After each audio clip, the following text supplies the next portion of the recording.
Yeah, it's been really, I wouldn't say easy, but a good adjustment for me to just be the deep part of the field every play and have to run all the way back to the huddle. So I think the biggest adjustment for me is getting in shape to have to run all the way back into the huddle.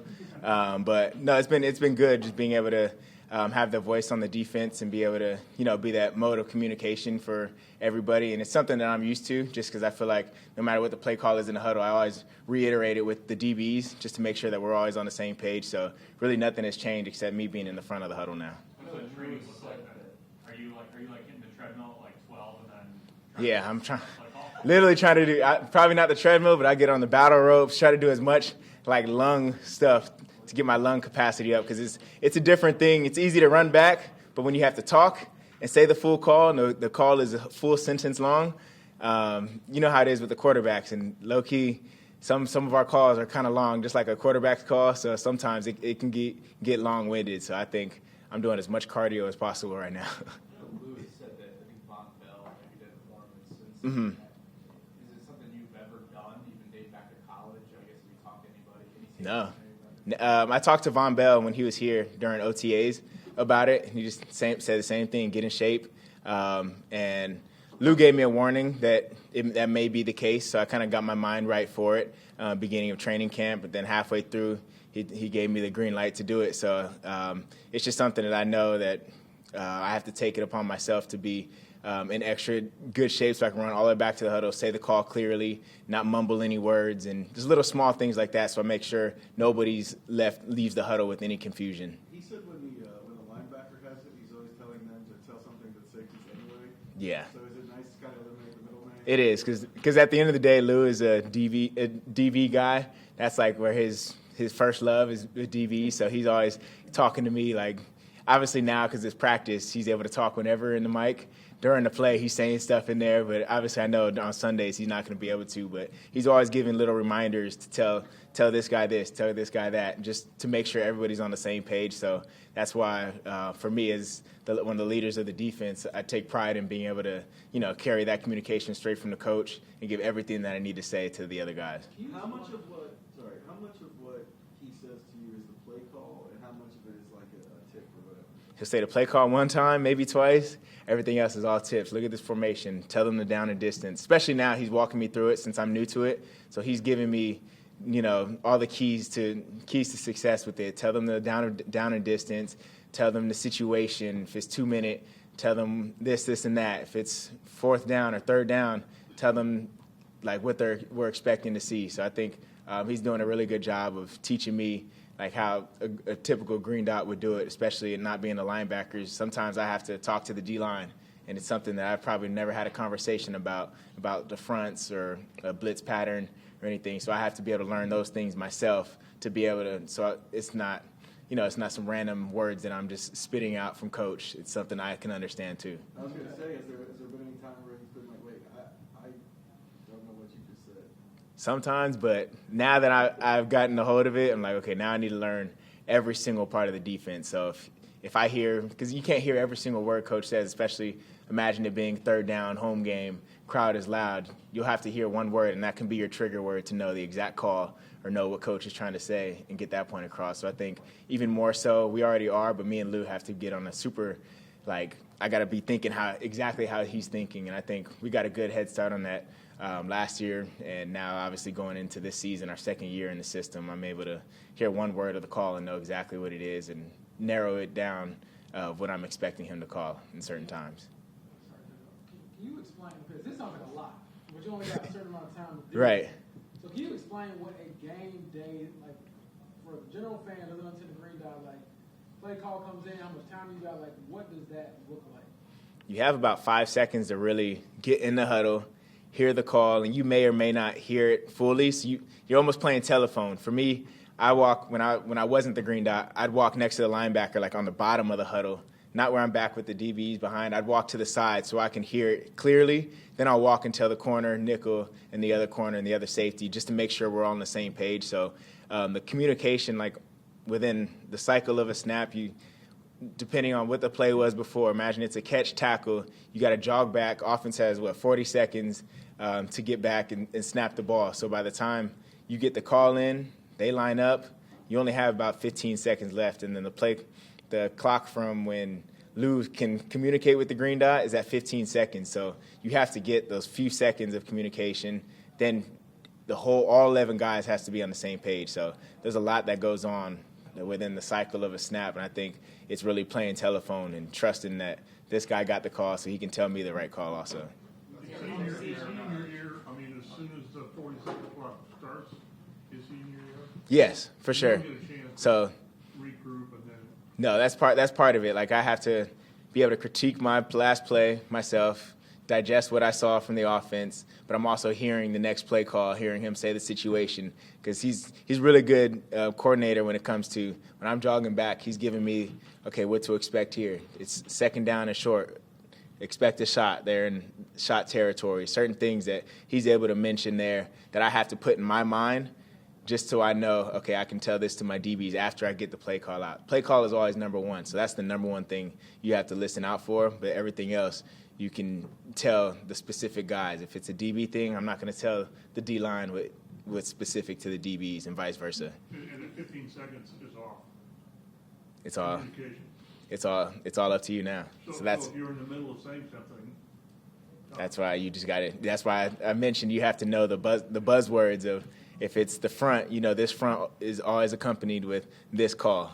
And when you know the defense and I know Lou well enough to where I can expect what he's calling on third down. So if I get a certain front and it's third down to 7, I know these few calls that he'll have on every 3rd and 7.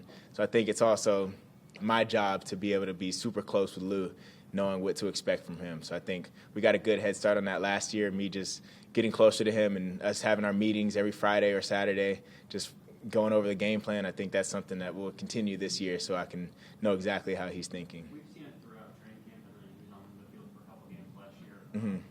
Sauce Gardner's impact on the field for this team. Right. How would you describe his impact in the locker room and off the field before you guys since he joined in November? Yeah, just being somebody that's accomplished so much and still very intentional on how he practices, how he communicates out there. So I think obviously the accolades carry a lot of weight, but it's more than just the accomplishments that he's made on the field. He's a leader off the field when it comes to talking to the younger guys, coaching something up, warning the young guys during a preseason game, simple things like that, him being a good teammate, standing up during a preseason game, coaching up the DBs when they come to the sideline, telling them what to expect. I think that's something that you may or may not get from a superstar like him, but ever since day one, he's come in and has been really intentional with it, and I think the people follow just because obviously we all know, everybody's known who Sauce was ever since he got into the league and had a lot of respect for him, what he's done in the league, but coming here and being as intentional as he is and practicing hard and, being a good leader and a good voice in our DB room. Hey, last one here. Do you feel, I guess your career has evolved a bit. Do you feel now, a handful of years into it, your body needs preseason, like to play the game? I would say no. I would, just because you said need.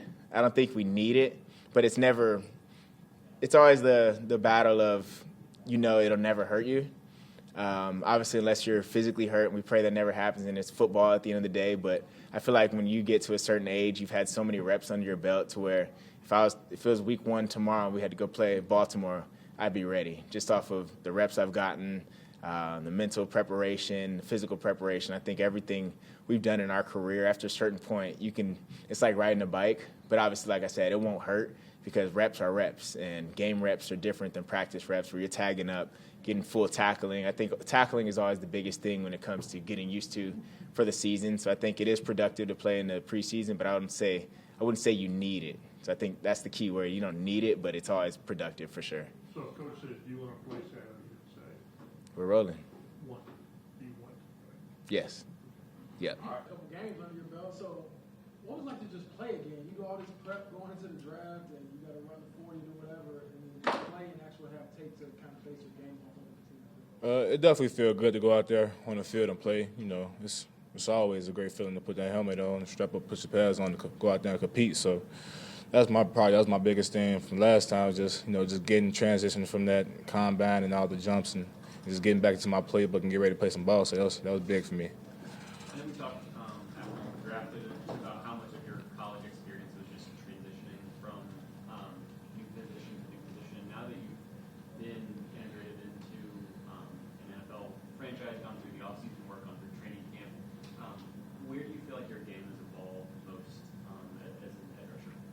I'd probably say just getting better at the little things.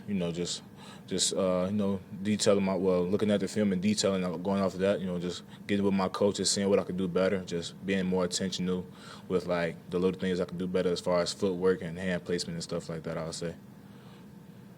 George, now having a few different joint practices and multiple preseason games, where have you benefited differently from each of those experiences? I feel like I probably benefited just like getting different looks. It's not like in college where you go against your teammates the whole all season. Then the first different look would be your first week one. So I just feel like the joint practice was good for me because I just got a chance to go against different tackles.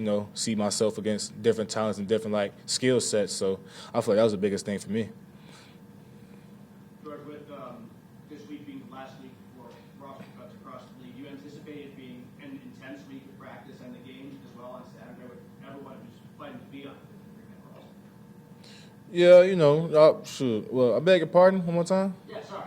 Do you anticipate it being an intense week of practice in the game with roster cuts coming this weekend and everybody wanting to be on that final pitch? Yeah, no doubt. I feel like it would be definitely a good intense practice, a good intense week for this upcoming game. Everybody scratching for that 53-man roster. So I definitely agree with that. Defensive line plays so like unit based, like you guys are all kind of working as one. But in practice, when it's like one-on-one reps versus an individual offensive lineman versus like 11-on-11, when it's live play, do you have like a different mentality in those? Like, are you working on crafting something specifically in one-on-ones? Like, how do you? The way I kind of approach one-on-ones is like it's like you said, it's very different. You in gameplay you want it's a 4-man rush or a 5-man rush against their 5 or whatever protection they have. But the way I approach one-on-ones, I just try to win in my own ways, like whether that being inside or outside. But I definitely try to focus on some of my craft. I go into every rush with like I try to have a plan. Okay, I want to hit this, whether it's going to be a speed move or power base. But me personally, I'm more of like I like in-game rushes or like 5-on-4 or like just because it kind of feel better. Like you don't know like okay, I took the inside, but I don't get my D tackle. He didn't watch me, so the quarterback is out. So that's a bad rip on me. So I feel like rushing like as a unit is better for me. So you went against obviously your teammates for a while, and you had a few joint practices against your teammates. Were you just kind of learning some of those blockers, and then Falcons and Patriots kind of just playing the hits what you're good at, or how that? Yeah, I'll probably say like the start of camp out, it was just learning like okay who does what, but like at the same time I'm more of I like to play aggressive, so like be myself to make them force their hand instead of like watching what they're doing more so. And then like once we get to the joint practices, it's probably just like you said, just throwing your best hitter, like what I feel most comfortable with, what I feel like I'm going to win with. That's what I'm going to throw. If 5 years ago somebody had said you're going to be an NFL defensive end, what would you have told? 5 years ago, I was freshman, sophomore year of college. I was still a walk-on. So I was still a walk-on at Northern Illinois. So I'll be like, kudos to me, because right now we still trying to work up that depth chart. I'm probably like the 7th, 8th man on the tight end. And yeah, so it'll definitely be a shocker hearing that. All right, thanks, George. Yeah, thank you. Appreciate it. Justin, one thing we're talking about with Lou, and actually Kevin was asking him about it the other day, your ability to play through the entire catch. Where do you think that comes from, and how much of an emphasis is that in your game? Because we saw it like in Drake London in the joint practice where like it looked like a catch probably for 2 seconds, and then that last second he break it out. Really started in college. When I was in college, we really emphasized on finishing the play, playing through the hands. We worked on it kind of every day. I was joking with the guys about it. I was like, when I was in college, we literally did that drill every single day and really emphasized it, and kind of carried over now that, the play's never over to the players on the ground or the balls on the ground. So I just try my best to finish every play like that. Shane's kind of using this to simulate game week with this practice schedule and everything leading up to Saturday. What do you want to get out of it as someone who's never been through that in the NFL before? Really just understanding of how the week goes from week to week. Like at this time last year, I was kind of out of it it's kind of uncharted territory for me.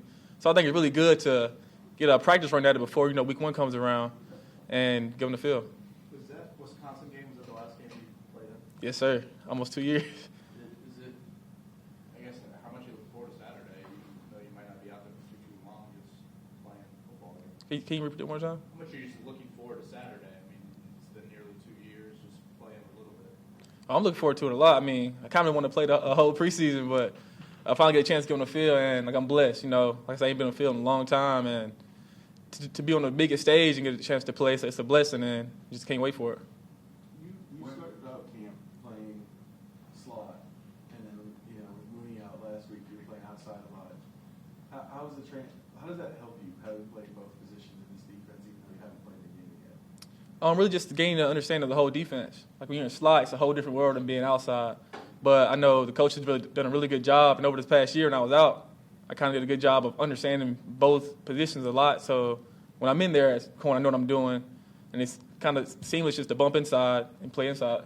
Is it which one's easier? Is it easier outside because you can get your hands on them a little quicker, or? They both come with a different set of challenges. I wouldn't say one's easier than the other one. It's kind of, when you're outside, you have a lot more covering. A lot of different receivers you'll see out there. The inside, it's a lot more, run fit. You got to know a lot more. You got to communicate a lot more. So it's just different worlds, and, when you understand defense, you got to learn how to balance both of them. So we were talking to Cam about how he's wearing the green dot and he's kind of calling the defense. What makes him a good communicator, and how have you kind of, I guess, got behind him as the green dot guy? Well, before he had the green dot, he was the one talking the most on the field. So now that he has it, for us, we're kind of like we're comfortable with it because he always was the voice. And now in the huddle, he's the guy, giving out the calls and stuff. So it helps us a lot because we were kind of used to him being the voice of the secondary for last year too. Just in returning to game action, what do you anticipate most, whether it's about returning to play or just returning to an entire kind of game day routine itself? Really everything, the entire experience. I ain't played in a minute, so just to be under the lights, be in front of a full crowd, get on the field with your brothers, going full speed, full at it. I think it's going to be pretty fun. Kim was telling us earlier this afternoon about what Sauce Gardner is like as a leader, and said that he's really intentional about working with guys on the field, off the field, especially in this training camp process. What has your experience been like working with him, and how has he helped you grow as a cornerback? I think one thing he does really well is communication. Like in walkthroughs, he's always talking through routes, formations, and he's really intentional about things he do. There's never a play where he just takes off and just does his own thing. He kind of holds into the details, and we have a all-pro guy that does the small things right. The younger guys like me look up to him and see what it takes to be all-pro and why he's so special in this league. What did you know about him before he joined the Colts back in November? I didn't really know much. I just kind of knew he was a really good player, but as a person, I didn't know anything about him. But being around him every day, you kind of get to understand his personality. He's a real good guy to be around. All right, thank you guys. What is it? What's it kind of been like trying to get up to speed? Well, miss some practice and all that. But I mean, have you had to do extra stuff on the side in meetings and what have you? How have you tried to kind of stay up to speed? I guess. Oh, I mean, no doubt. I mean, I think everything around here is filmed as far as the walkthrough and the practices. So just making sure hey, I'm honing in on that. Even though I'm not actually in taking the rep, but watching the guys in front of me that took that rep, 'cause I might get that same rep, or just trying to know what I do. Now there's been a few days. How do you look back at your experience on Saturday? I mean, it was good being out there playing football. I mean, anytime, I know for me, I know I missed a little time, man. So anytime I'm out there playing football, man, and strapping my helmet up, man, it's a blessing. So, man, it felt good being out there. What things did you look at and say, okay, all right, this is where I did all right, and this is where I need to improve? I think just overall, just the game, just playing football. I mean, I think you always can get better at that, man. It's nothing that you can say, hey, I did perfect, man. It's always room to improve. Is it frustrating knowing that just having to sit out a couple of weeks has kind of maybe put you in a rotation where it looked like you're probably going to be starting right out the gate? Man, what if I was starting it don't matter how that situation might look, man. I'm still going to show up the same way and work hard and control what I can control. I don't look at it like that, man. I just like I said, control what I control, show up to work. We were talking to Cam about him wearing the green dot. What makes him a good communicator in your eyes? I think he's just always talking. You know, he's you know when Cam's back there talking and stuff, and just getting guys on the same page and over communicating. You and Bryce alternated with Austin and Jalen throughout the game for a while. What was feedback like between, I guess, both pairings of like what you guys were seeing throughout the game? Well, just stay on top of our keys, knowing what to expect, different formation, different alignments, and like personnel, knowing when this certain tight end's right here, he might go back and how deep he is. So staying on our keys, just stuff that we go through on the linebacker room daily. I'm sure that's unique, but being the preseason and not being live regular season yet, was that like a positive experience? It's kind of like a warm up for things. Yeah, for sure. You can say that. Getting that out. Getting that in your system, getting that under your belt. So anytime you get to scrap it up against someone else, it's always good. Anyone else? All right. Thank you. I appreciate y'all.